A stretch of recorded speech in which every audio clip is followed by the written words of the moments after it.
নমস্কার। বিশ্বকবি রবীন্দ্রনাথ ঠাকুরের কবিতা কৃপণ। আমি ভিক্ষা করে ফিরতেছিলেম গ্রামের পথে পথে। তুমি তখন চলেছিলে তোমার স্বর্ণরথে। অপূর্ব এক স্বপ্ন সম লাগতেছিল চক্ষে মম। কি বিচিত্র শোভা তোমার, কি বিচিত্র সাজ।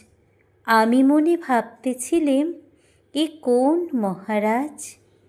আজি শুভক্ষণে রাত পোহালো, ভেবেছিলেম তবে আজ আমারে দাঁড়ে দাঁড়ে ফিরতে নাহি হবে।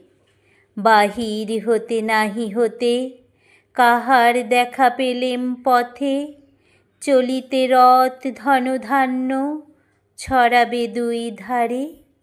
মুঠা মুঠা কুড়িয়ে নেব, নেব ভারে ভারে।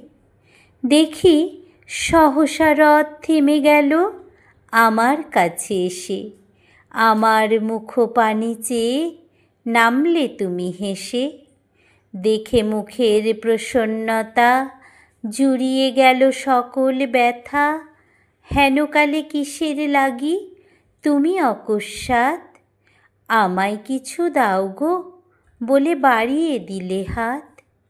মরি, এ কি কথা রাজাধিরাজ, আমায় দাও গো কিছু।